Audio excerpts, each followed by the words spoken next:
Bismillahirrahmanirrahim. Assalamualaikum warahmatullahi wabarakatuh. Alhamdulillah hamdan katsiran thayyiban mubarakan fih kama yuhibbu rabbuna wa yarda.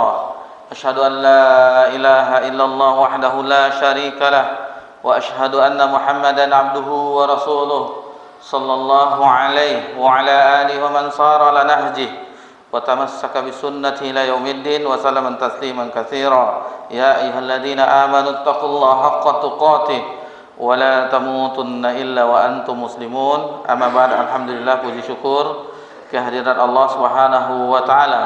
Allah Subhanahu wa taala senantiasa mencurahkan nikmat kepada seluruh makhluknya, dan itu tidak pernah terhenti walaupun hanya sekejap mata.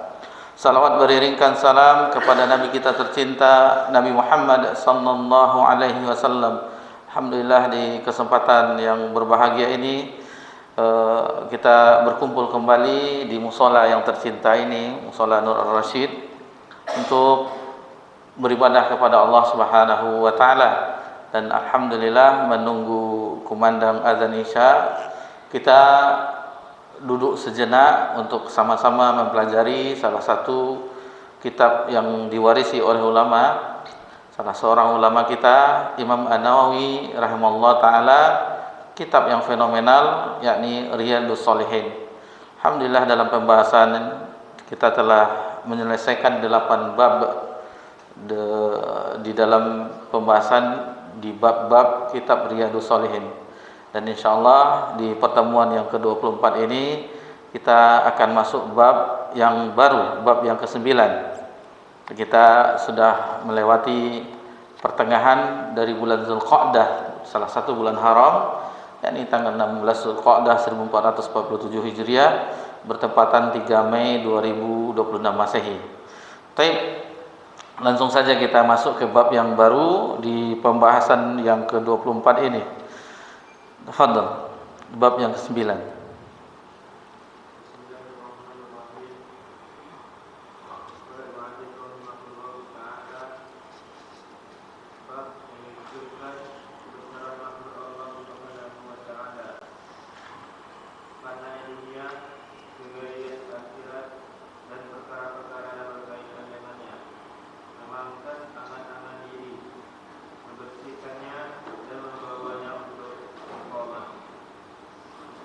Baik, sebelum kita dengarkan ayat-ayat yang dibawakan oleh Imam An-Nawawi, sebagaimana biasa Imam An-Nawawi rahimahullah taala di dalam setiap bab itu membawakan firman Allah Subhanahu wa taala.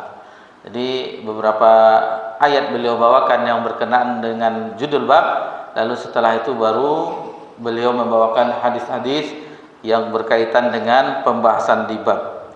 Di metode yang patut kita tiru, misalnya kita ingin membahas tentang agama Allah, yang pertama yang dijadikan sandaran adalah firman Allah Subhanahu wa taala.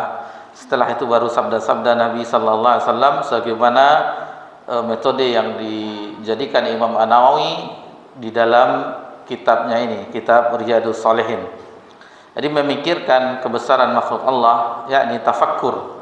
Ini namanya tafakkur, itu memikirkan, berfikir, merenung tentang kebesaran makhluk Allah Subhanahu wa taala, tentang apa yang diciptakan oleh Allah Subhanahu wa taala. Jadi sebelum kita dengarkan ayat-ayat yang dibawakan oleh Imam Nawawi, ketahuilah bahwasanya tafakkur itu termasuk amalan hati. Ini bukan amalan anggota badan, tetapi amalan hati yang bisa dilakukan dimanapun dan kapanpun. Bisa dilakukan, tidak harus di masjid. Misalnya kita jalan-jalan, ada yang hobi traveling, jalan-jalan ke Sumbar, lalu melihat keindahan alam Sumatera Barat, lalu merenungkan ciptaan Allah Subhanahu wa taala, makhluk Allah Subhanahu wa taala, keindahannya dan semuanya, mulai dari apapun yang Allah ciptakan. Maka apabila itu dipikirkan oleh kita, kita renungkan bagaimana sesuatu yang Allah ciptakan itu tidak ada yang sia-sia. Tidak ada satu yang sia-sia, dan semua ciptaan Allah itu sempurna. Semua ciptaan Allah itu sempurna. Secara umum ya, mungkin ada yang terlintas di dalam hati. Kalau seandainya sempurna, kenapa ada yang cacat misalnya, salah seorang ada yang cacat? Itu pengecualian, dan Allah mampu melakukan hal apapun sesuai yang Allah kehendaki. Jadi bertafakur, memikirkan tentang kebesaran makhluk Allah Subhanahu wa taala, kita perhatikan bagaimana Allah menciptakan langit dan bumi. Nanti ada ayatnya disebutkan seperti langit ya. Langit kita perhatikan, di siang harinya kita jumpai matahari yang bersinar, yang sangat terang, yang bermanfaat untuk seluruh makhluk hidup. Kemudian di malam hari ada rembulan, ada bintang-bintang yang bersinar, ada galaksi, ada planet-planet. Dan kalau kita hayati hadis tentang Mi'raj Nabi sallallahu alaihi wasallam, bagaimana Nabi sallallahu alaihi wasallam Mi'raj yang didampingi oleh malaikat Jibril alaihi salam, di setiap langit itu ada posko-poskonya, ada pintu-pintunya. Nah, pintu langit pertama, kedua sampai ketujuh, sampai Nabi SAW ke Sidratul Muntaha. Nah, tentang langit, dan tidak ada tiangnya.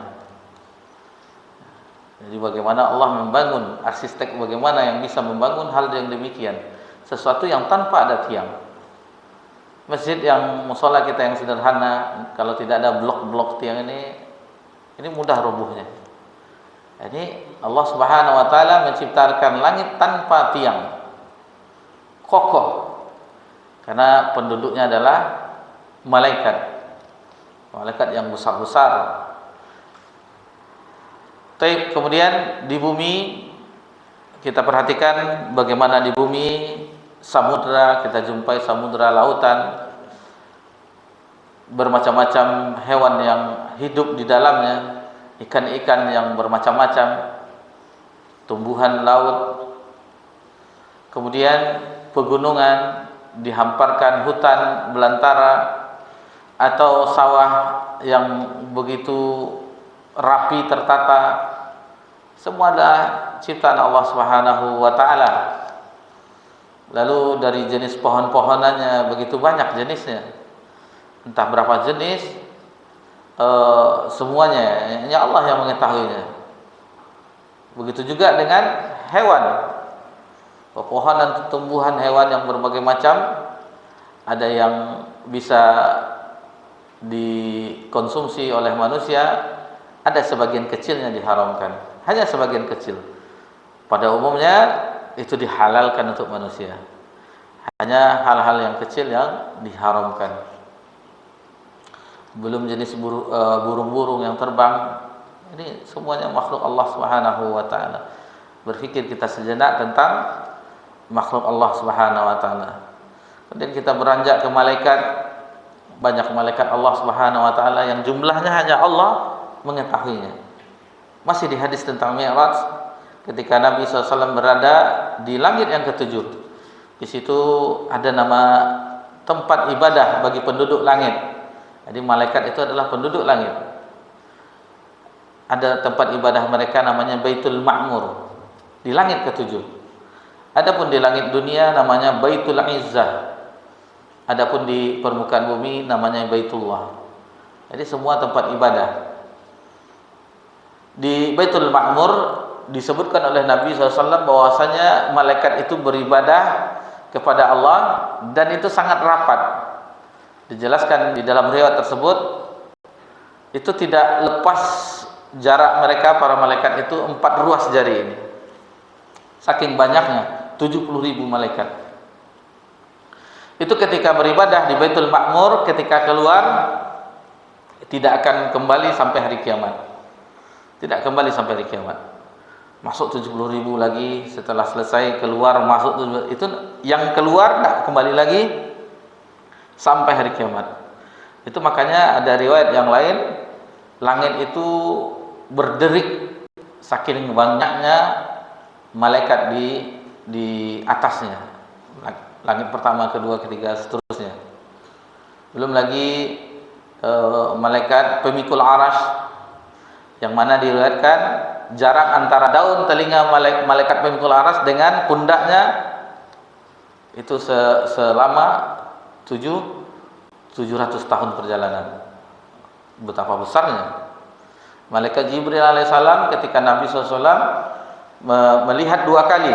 Pertama, melihat ketika di Gua Hira.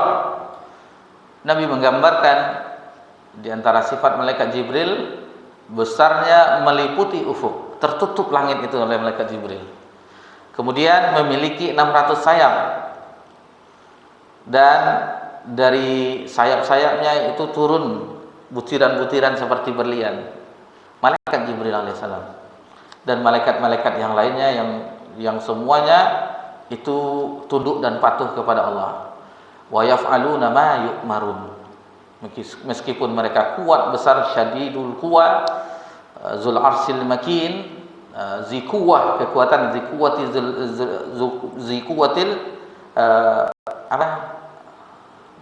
zul arsil makin, yang memiliki kekuatan dan pemilik aras yang ini maksudnya Allah Subhanahu wa taala.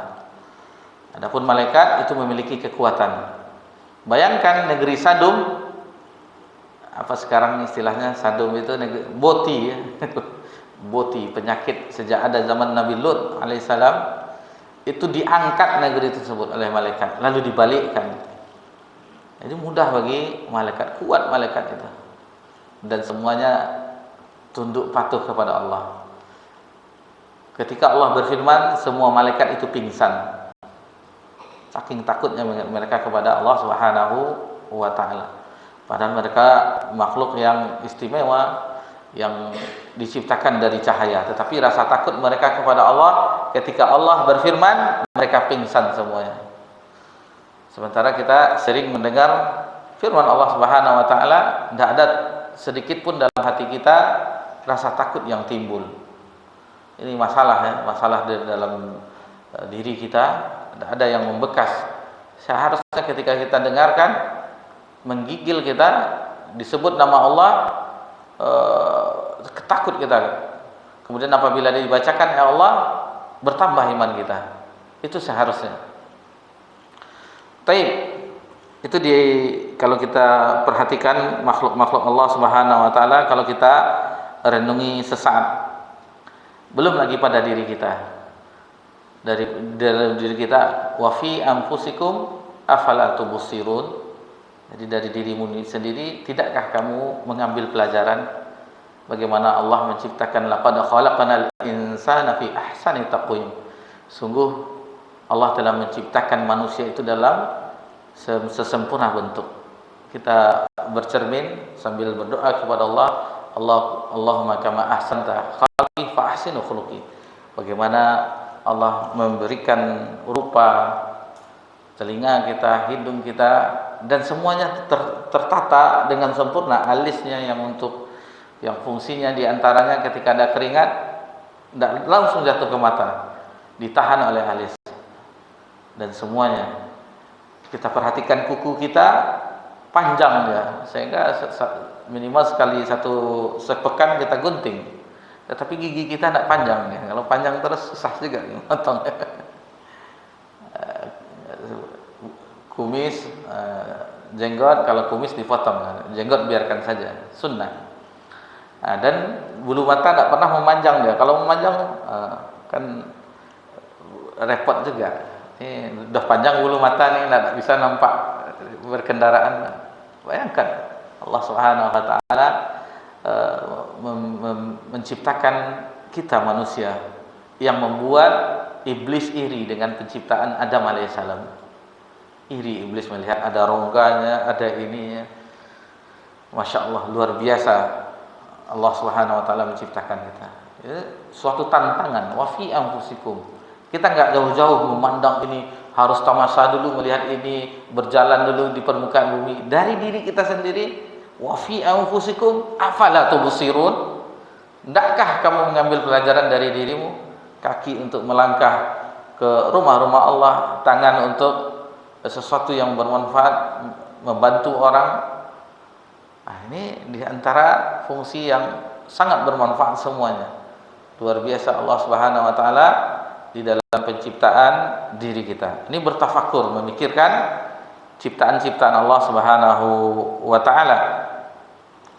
Kemudian ayat-ayat Allah itu ada dua, ada kauniyah, tadi yang kauniyah yang kita saksikan ciptaan Allah, langit, bumi dan seterusnya beserta isinya. Kemudian ada ayat syar'iyah, yakni kitab Allah dan sunnah. Jadi semuanya bisa ditafakkurkan, difikirkan. Kalau di ayat namanya tadabbur, afala yatadabbarunal Qur'an. Apakah mereka tidak mentadabburi, menghayati Al-Qur'an? Nah, ini sesuatu keanehan ya. Kenapa Al-Qur'an sudah diturunkan, kenapa tidak ditadabburi? Kenapa tidak dipelajari? Kenapa tidak dihayati? Nah, itu mengenai ayat-ayat Allah. Ada yang kauniyah, ada yang syar'iyah. Baik. Kemudian di sini disebutkan setelah kita bertafakkur, memikirkan kebesaran maksud Allah Subhanahu wa taala, kemudian fananya dunia. Dunia ini sementara. Nanti dipikirkan bagaimana kesudahannya, tentunya kullu man 'alaiha fan. Semuanya akan binasa, wa yabqa wajhu rabbika dzul jalal. Kecuali wajah Rabbmu yang maha mulia. Semuanya fana. Semuanya fana. Kemudian kengerian akhirat. Ini kengerian akhirat yang mana akhir dari dunia adalah kematian yang merupakan awal dari akhirat. Ada namanya alam barzakh, alam kubur. Di situ ditanya pertanyaan yang telah kita pelajari dulu. Yang ditanya, man rabbuk, man nabiyyuk, ma dinuk. Pertanyaannya sudah diberitahu oleh Nabi, sudah dibocorkan jawabannya. Yang anehnya, kenapa masih banyak yang tidak lulus? Nah, ini coba kita ujian sekarang. Sebagian anak kita ujian akhir. Sudah diberitahu, ini akan keluar soalnya. Jawabannya seperti ini ya. Nah, tetapi tidak lulus juga. Nah, ini suatu keanehan. Karena tidak mau mempelajari apa yang telah Allah turunkan terhadap kita. Waliyahzubillah. Ada azab kubur, ada nikmat kubur dan seterusnya. Kemudian terjadilah hari kiamat yang tentu ada tanda-tanda yang besarnya. Tanda kiamat ada yang kecil, ada yang besar. Kemudian ada yang telah berlalu, yang sedang terjadi dan terus terjadi, dan yang akan terjadi. Ini semua ada tanda-tandanya yang disebutkan oleh Nabi kita tercinta sallallahu alaihi wasallam. Dan ketika telah ditiup sangkakala 3 kali tiupan, yang pertama membuat kaget, yang kedua hancurnya alam semesta, yang ketiga dibangkitkan yaumul ba'ts, di yaumil mahsyar. Ini dahsyat ya, luar biasa. Bagaimana kita dibangkitkan? Dengan ghulla, urfa, buhma, tanpa berpakaian, tanpa dikhitan, dan tidak punya apapun. Seperti itu. Kalau kita bayangkan, apa yang kita bayangkan itu pernah ditanyakan oleh Ummul Mukminin Aisyah radhiyallahu anha. Hal yanzuru ba'dhum 'ala ba'd ya Rasulullah? Kalau tidak ada pakaian ini, tentu sebagian melihat yang bagian. Ini bukan masalah itu lagi, sudah ketakutan. Orang sudah takut semuanya. Yauma yafirrul mar'u min akhihi wa ummihi wa abihi wa sahibatihi wa banihi. Semuanya sudah takut lari untuk menyelamatkan diri masing-masing, nafsi-nafsi, sendiri-sendiri, keuntungan sendiri-sendiri. Lalu ada syafaatul kubra yang semuanya, atau syafaatul uzma yang kita kenal, yang semuanya mendapatkan syafaat Nabi sallallahu alaihi wasallam itu dengan ditegakkannya hisab. Mizan, ada haud Nabi sallallahu alaihi wasallam, ada sirat yang digambarkan lebih halus daripada rambut, lebih tajam daripada pedang. Ada yang melintasinya seperti kilat, ada yang melintasinya seperti hewan tunggangan, ada yang terjerembab masuk ke jurang neraka. Waliyahzubillah. Ada namanya qantarah, di qantarah itu terhenti ya. Terhenti, seseorang terhenti tidak masuk surga dulu. Terhenti karena mungkin ada kezaliman, ditegakkan keadilan di situ. Sampai hewan yang bertanduk dengan yang tidak bertanduk itu diadili oleh Allah Subhanahu wa taala. Nanti baru terakhir sudah selesai semuanya, disembelih kematian, orang yang berdosa sudah diazab di neraka, dimasukkan ke dalam surga karena keimanan, akidah Ahlussunnah wal Jamaah. Selagi ada keimanan la ilaha illallah di dalam hatinya, keyakinan tersebut, meskipun berdosa Allah tetap mengampuninya. tetapi dosa yang tidak diampuni oleh Allah diampuni dengan azab neraka. Jadi ada dosa itu yang diampuni oleh Allah, ada yang tidak diampuni. Dan bahkan kalau seandainya itu diampuni dengan doa istighfar, alhamdulillah, seperti hisab akan diadili. Jadi orang beriman itu sebagaimana riwayat dari Ummul Mukminin itu dihisab tanpa ada orang yang melihat di yaumil mahsyar, di padang mahsyar. Itu sedetail-detailnya. Melakukan ini, semuanya. Dan Allah tidak peduli. Dihisab iya, tetapi dengan dosanya Allah, karena dia istighfar, dia mohon ampun dan seterusnya. Kemudian ada yang tidak diampuni oleh Allah, diampuni dengan diazab di neraka. Tetapi keimanannya ada. La ilaha illallah bersemayam di dalam hatinya.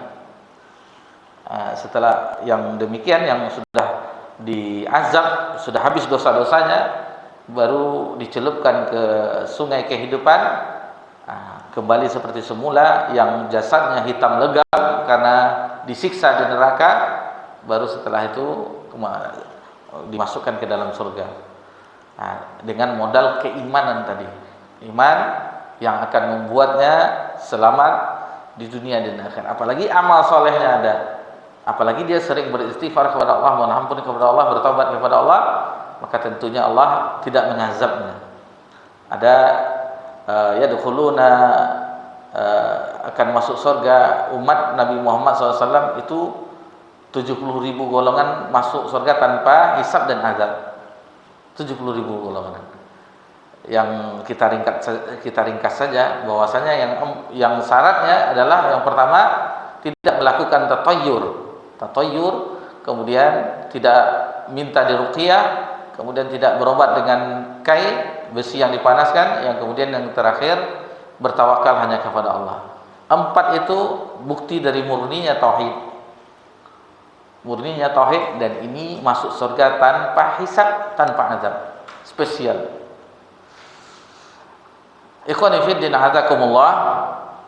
Jadi tentang akhirat ini dahsyatnya, dan banyak ayat-ayat di dalam Al-Qur'an. Iza waqatil waqi'ah al-qari'ah, iza sama'un fatarat kuwirat. Ini semuanya tentang peristiwa hari kiamat. Tentu dahsyat yang luar biasa, dan bagaimana azaban yang pedih di neraka itu digambarkan yang membuat ketakutan. Azaban yang paling ringan untuk paman Nabi SAW, Abu Talib, dipakaikan sendal neraka meleleh ubun-ubunnya. Ini azaban yang paling ringan, apalagi azaban yang. Dan siapa yang pertama kali masuk neraka? Siapa Pak Ta?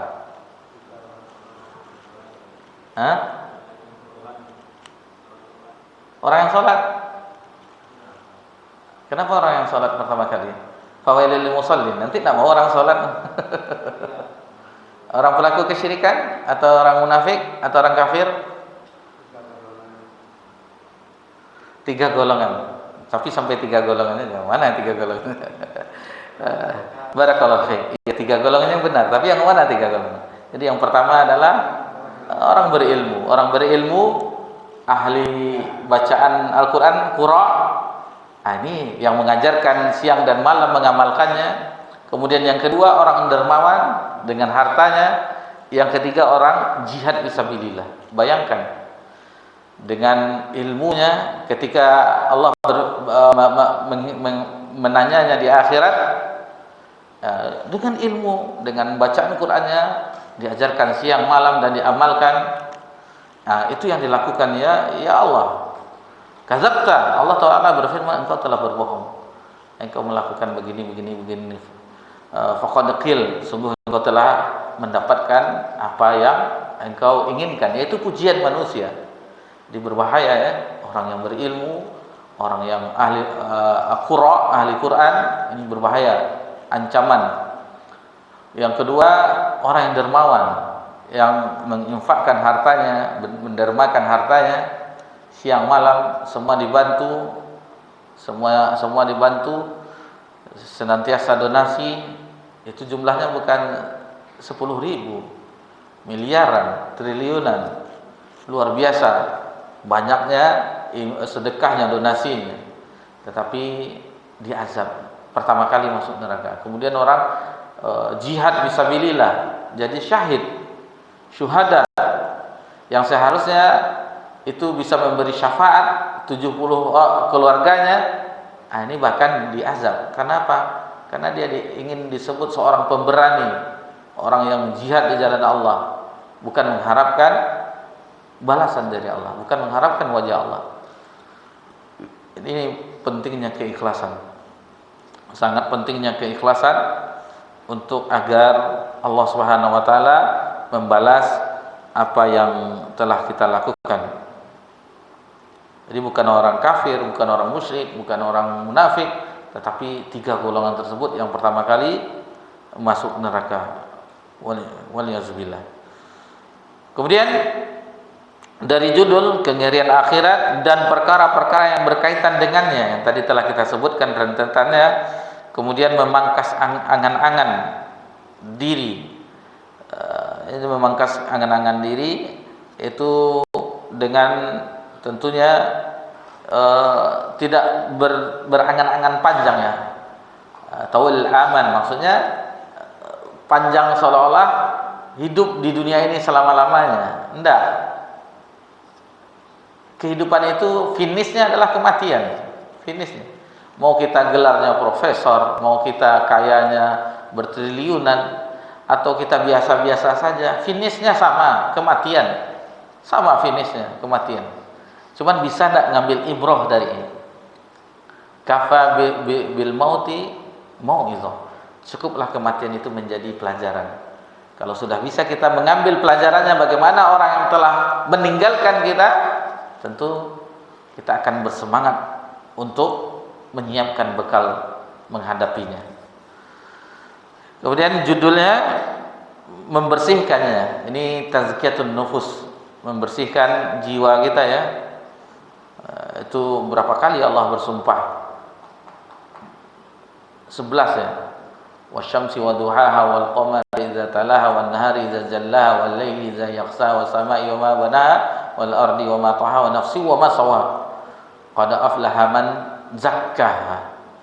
Qad aflaha man zakkaha. Jadi sungguh beruntung orang yang menyucikan jiwanya, dibersihkan dari hal-hal yang mengotorinya, yaitu dosa dan maksiat. Nutfah, sesuatu yang membuat mulai dari mata kita, telinga kita, yang apa kita lakukan dari dosa kepada Allah akan membekas di dalam hati, noda hitam. Jadi kalau banyak hilang cahaya hati itu, tidak bisa menerima kebenaran. Waliyahzubillah. Kemudian dan membawanya untuk istiqomah. Istiqomah telah kita pelajari di bab yang lalu, jadi ada keterkaitannya dengan istiqomah. Istiqomah yakni seseorang yang berjalan di jalan yang lurus sesuai dengan petunjuk kitab Allah dan sunnah tanpa berbelok ke kanan ke kiri. Jalan yang lurus yang pernah ditempuh oleh Nabi SAW dan para sahabat radhiyallahu anhum ajma'in. Itu penjelasan dari judul dari bab yang panjang di bab yang ke-9 yang dibawakan oleh Imam An-Nawawi rahimahullah taala. Kita dengarkan ayat-ayat yang dibawakan oleh beliau rahimahullah taala di dalam bab ini. Fadhil.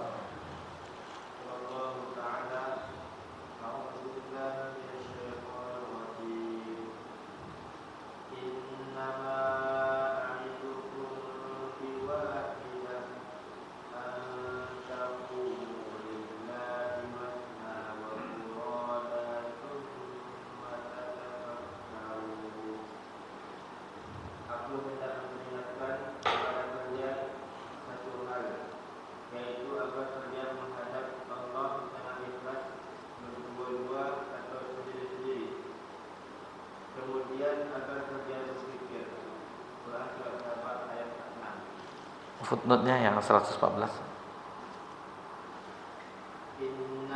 Enggak, bukan. Footnote-nya, catatan kaki 114. Kemudian agar kalian berpikir, maksudnya adalah tentang langit dan bumi, sehingga kalian mengetahui bahwa penciptanya adalah Tuhan yang satu, tidak ada yang berhak disembah kecuali Dia. Baik. Jadi kalau untuk tafakkur ini ada kitab yang membahas ya di Miftah dari Sa'ad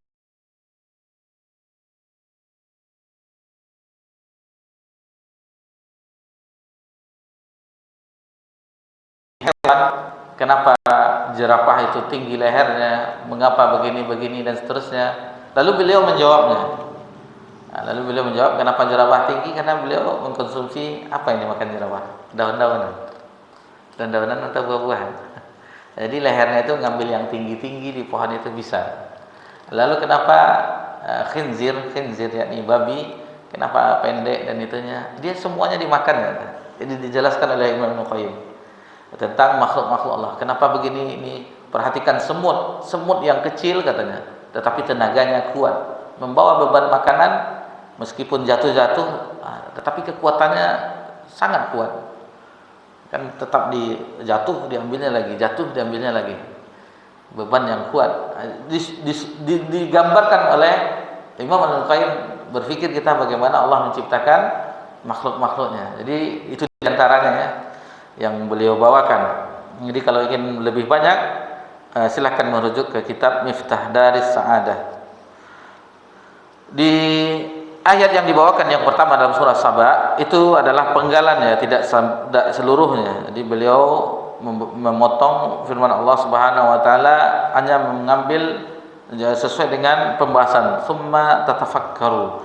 Kemudian agar kalian berfikir. Jadi ayat lengkapnya qul inna ma'idukum biwahidatin aw taqumu lillahi matna wa furada thumma tatafakkaru. Katakanlah sesungguhnya aku hendak memperingatkan kamu pada satu hal saja, yaitu agar kalian menghadap Allah dengan ikhlas, berdua-dua atau sendiri. Kemudian kalian berfikir. Ini ada lanjutannya. Ma bisahibikum min jinnah in huwa illa nadhir lakum baina yaday adzabin syadid. Tidak ada penyakit gila sedikit pun pada kawanmu itu, tidak lain hanyalah pemberi peringatan. Jadi Nabi SAW memberi peringatan bagi kamu sebelum menghadapi azab yang keras. Jadi kul, katakanlah wahai Muhammad kepada orang-orang kafir yang mengira kamu sebagai orang gila. Jadi Nabi SAW dipanggil oleh orang kafir Quraisy dengan orang gila. Inna ma'idukum biwahidah. Sesungguhnya aku memperingatkan kepadamu satu hal saja. Sesungguhnya aku memperingatkan kalian kepada satu hal saja. Apa itu? Antaqumu lillahi matna wa furada thumma tatafakkaru ma sahibakum min jinnah. Supaya kamu menghadap Allah dengan ikhlas, berdua-dua atau sendiri-sendiri. Kemudian kamu pikirkan tentang Muhammad, bahwasanya tidak ada penyakit gila pun sedikit pun darinya. Ini pembelaan Allah terhadap hambanya. Jadi hendaknya kamu bersatu, kata Hafiz Ibnu Katsir, hendaknya kamu bersatu dan membulatkan niat secara tulus karena Allah, tanpa dipengaruhi oleh kecenderungan dan juga tanpa fanatisme. Ini peringatan yang keras ya, tidak boleh fanatisme. Jadi kita ta'assub hanya dengan Al-Quran dan Sunnah, bukan ta'assub terhadap golongan tertentu dan ustadz tertentu dan seterusnya. Kita hanya ta'assub kepada Al-Quran dan Sunnah. Lalu sebagian kamu menanyakan kepada sebagian yang lain, apakah Muhammad mempunyai penyakit gila? Kemudian sebagian kamu menjawab sebagian lain dengan tulus, thumma tatafakkaru. Kemudian kamu berpikir tentang Muhammad. Jadi merenungkan perihal Nabi Muhammad SAW dan menanyakan kepada orang lain tentang perihalnya jika ia sulit menilainya. Hendaknya pula ia memandang kepada dirinya sendiri.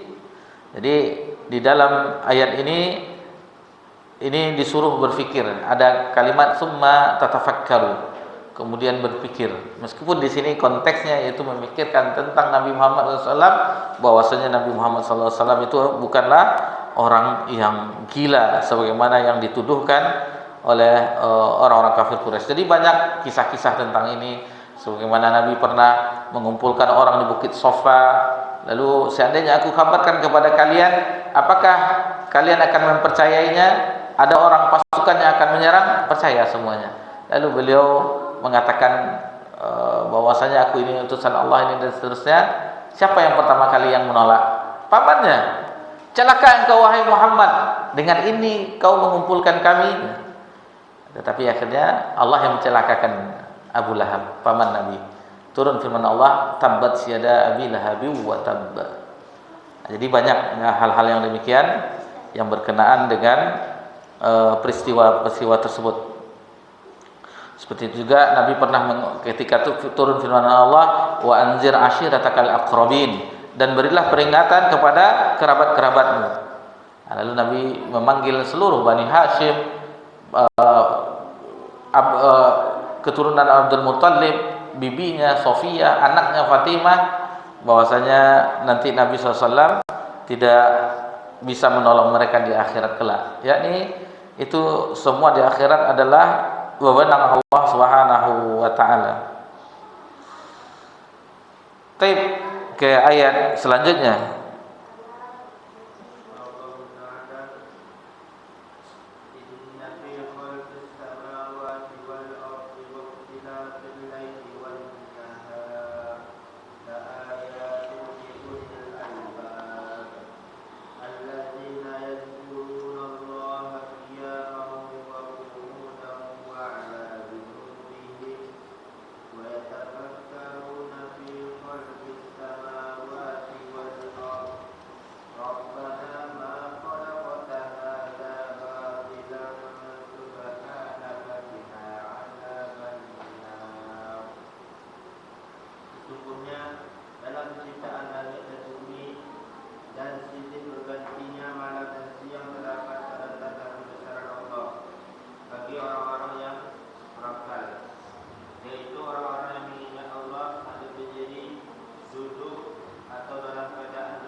Baik, makna ayat ini dijelaskan oleh Hafiz Ibnu Katsir rahimahullah taala, inna fi khalqis samawati wal ard, sesungguhnya dalam penciptaan langit dan bumi, yakni ketinggiannya, keluasannya, dan yang ini serta hamparannya, kepadatannya, serta tata letaknya, kata beliau, dan semua yang ada pada keduanya, tanda-tanda dapat disaksikan lagi amat besar, seperti bintang-bintang yang beredar dan yang tetap, lautan, gunung-gunung tadi telah kita singgung ya, padang pasir, pepohonan, tumbuhan, tanaman, buah-buahan, serta hewan-hewan, barang-barang tambang, serta berbagai macam manfaat, beraneka macam warna, rasa, bau, dan kegunaannya.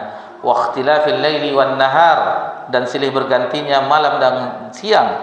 Maksudnya yaitu bergiliran, saling mengurangi panjang dan pendeknya. Nah, jadi malam itu menyelimuti gelapnya, sehingga di pagi harinya malam itu pun berlalu dengan hadirnya sinar matahari. Ini kalau kita pikirkan, la ayatil ulil albab, terdapat tanda-tanda bagi orang yang berakal. Ini tafakkur.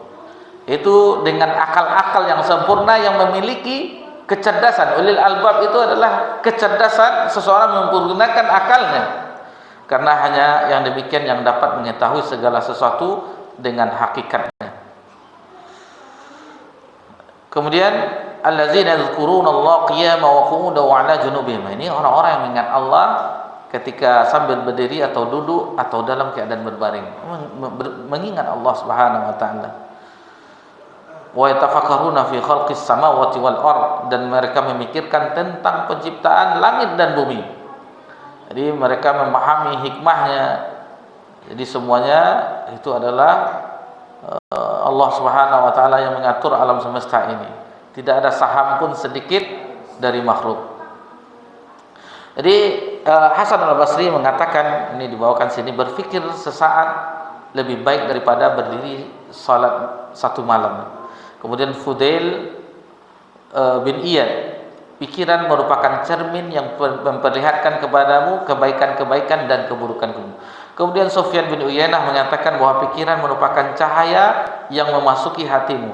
Ada kalanya yang mengucapkan tanzil atau pengertian tersebut melalui bait syair.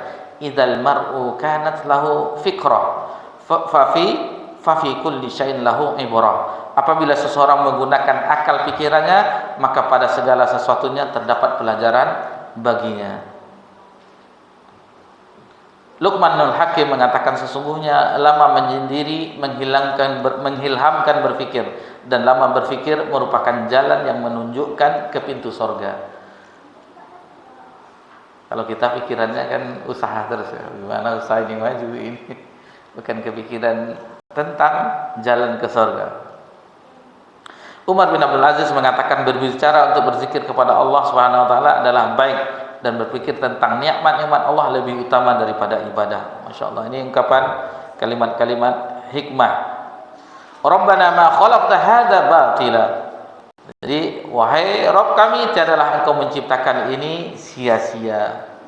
Jadi tidak sia-sia. Subhanak, maha suci engkau, yaitu maha suci engkau dari perbuatan untuk penciptaan yang sia-sia.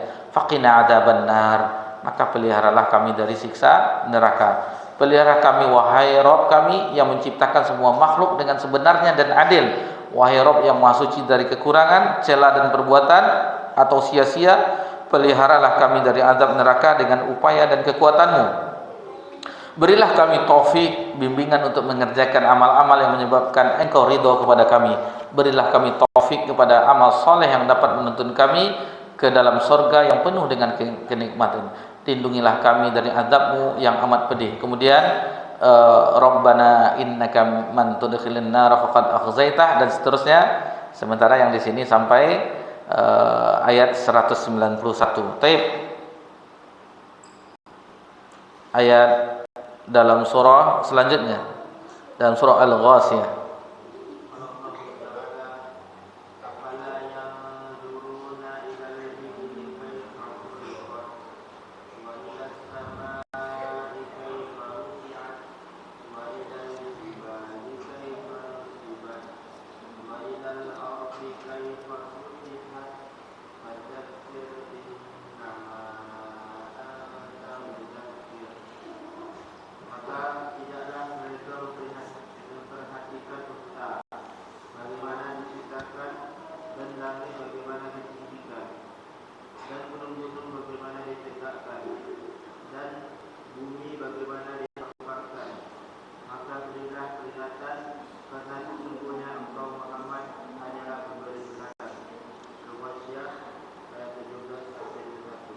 Jadi di ayat ini Allah Subhanahu wa taala memerintahkan kepada kita hamba-hambanya untuk memperhatikan makhluk-makhluknya, yang menunjukkan akan kekuasaan dan kebesaran Allah Subhanahu. Di sini dalam surah Al-Ghashiyah ayat 17 sampai 21, afala yanzuruna ilal ibili kaifa khuliqat. Apakah mereka tidak memperhatikan onta bagaimana diciptakan? Karena sesungguhnya onta itu adalah hewan yang menakjubkan dan bentuknya aneh. Ia sangat kuat dan keras, tentunya bagi yang haji dan umrah menyaksikan bagaimana onta. Tetapi sekalipun demikian, ia jinak untuk angkutan yang berat dan tunduk pada penuntunnya. Dagingnya dapat dimakan, bulunya dapat dimanfaatkan, dan air susunya dapat diminum. Kencingnya juga ya. Kalau orang tidak tahu, najis katanya. Disebutkan onta secara khusus karena kebanyakan orang-orang Arab memakai onta sebagai kendaraan, dan ada gembala atau beternak onta. Wa ilal jibali kaifa nusibat, dan gunung-gunung bagaimana ditegakkan, yang telah kita singgung tadi, tanpa tiang, tegak kokoh, tidak ada penyangganya. Wa ilal ardi kaifa sutihat, dan bumi bagaimana ia dihamparkan, jadi digelarkan, dijadikan sebagai tempat tinggal untuk dihuni. Jadi bisa orang berkendaraan, bisa berpijak di atasnya dan seterusnya. Fadzakir innama anta muzakkir, maka berilah peringatan karena sesungguhnya kamu hanyalah memberi peringatan. Wahai Muhammad, berilah manusia peringatan dengan apa yang kau diutus kepada mereka untuk menyampaikan. Dan fa inna ma'alaikal balaghu wa 'alainal hisab. Dalam surah Ar-Ra'd ayat 40, sesungguhnya tugasmu hanyalah menyampaikan saja, sedangkan kamilah yang menghisab amalan mereka. Ini hiburan ya sebenarnya bagi orang yang ingin berdakwah, kita hanya menyampaikan. Adapun tentang hidayah itu hanya Allah yang memberikannya. Taib ayat yang terakhir dalam surah Muhammad ayat yang 10.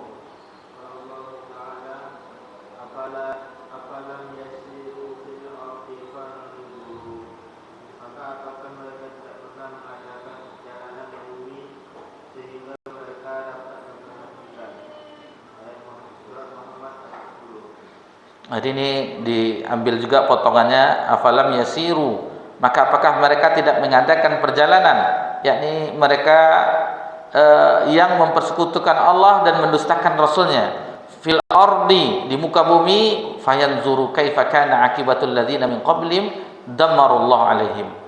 Jadi mereka dapat memperhatikan bagaimana kesudahan orang-orang yang sebelum mereka, Allah telah menimpakan kebinasaan atas mereka, yakni Allah mengazab mereka karena kedustaan dan kekafiran mereka, sedangkan orang-orang mukmin diselamatkan Allah dari kalangan mereka yang diazab.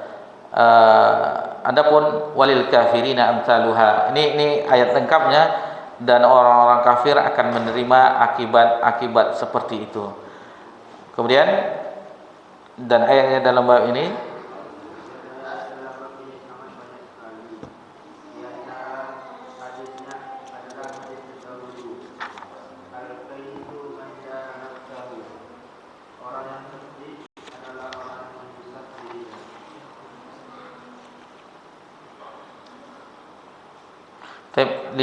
ini telah dibahas di hadis nomor 67. Coba lihat hadis nomor 67. Jadi hadis ini pengulangan ya. Hadis nomor 67 di halaman 106. Halaman 106.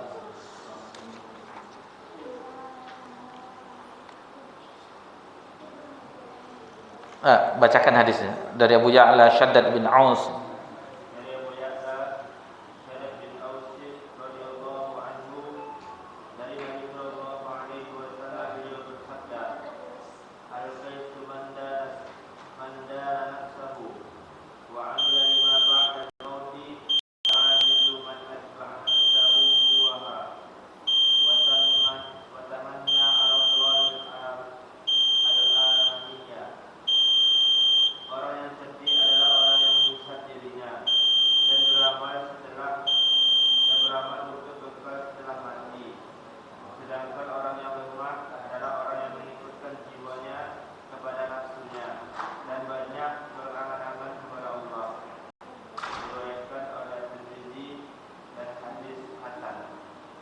Baik, ini telah kita pelajari. Namun Imam An-Nawawi rahimahullah taala tidak membawakan hadis yang lain, hanya penggalan hadis, dan itu tidak dinomorkan. Adapun penomoran yang berikutnya 88 itu ada di bab yang berikutnya, itu tentang fastabiqul khairat, berlomba-lomba dalam kebaikan. Ini insyaallah akan kita bahas di pertemuan yang akan datang, insyaallah bismillah. Jadi intinya bahwasanya inginnya seseorang itu selamat yaitu dengan mengekang hawa nafsunya. Fa amma man khafa maqama rabbih jannatan. Jadi barang siapa yang mereka itu menahan hawa nafsunya, tentunya dia akan mendapatkan dua surga. Jadi itu orang-orang yang menahan hawa nafsu, dialah yang beruntung di akhirat kelak. Jadi ini di dunia ini jangan perturutkan hawa nafsu kita, maka usahakan kita untuk mempersiapkan bekal sebagaimana Al-Qais tadi, orang yang cerdik, orang yang berakal, yaitu menyiapkan untuk bekal setelah kematiannya. Bekal setelah kematian. Nah, jadi kematian, kita hidup di dunia ibarat hanya sebentar saja. Lalu di tempat yang sebentar yang akan kita tinggalkan, kita buat istana, kita ini ya sekedar untuk kita hidup. Perhatikan bagaimana Nabi tercinta SAW hanya memilih seorang hamba dan rasul. Tidak mau dengan nabi sebelumnya seperti Nabi Sulaiman menjadi raja atau Nabi Daud, tetapi Nabi hanya memilih sebagai seorang hamba dan rasulnya. Karena semuanya akan ditinggalkan, dan itu seandainya bermanfaat apa yang kita upayakan untuk akhirat, silahkan. Tetapi kalau untuk memberatkan hisab kita di akhirat, karena untuk harta dari mana didapat dan kemana dibelanjakan. Nah, ini harus kita pikirkan, dan cukuplah bagi kita suri tauladan kita Nabi SAW dan orang-orang yang telah ditarbiyah oleh Nabi SAW di zaman beliau, yaitu para sahabat radhiyallahu anhu. Dan bagaimana sahabat yang mempunyai harta, itu dengan hartanya dia infakkan di jalan Allah Subhanahu wa taala. Taib, alhamdulillah, bab yang ke-9 yang biasanya di setiap bab bisa 2 kali pertemuan, 3 kali pertemuan, di bab yang ke-9 spesial hanya sekali pertemuan. Alhamdulillah. Insyaallah kita akan masuk ke bab 10, fastabiqul khairat biiznillah. Wa sallallahu ala nabiyyina Muhammad sallallahu alaihi wasallam wa ala alihi washabbihi ajmain walhamdulillahirabbil alamin. Wassalamualaikum warahmatullahi wabarakatuh.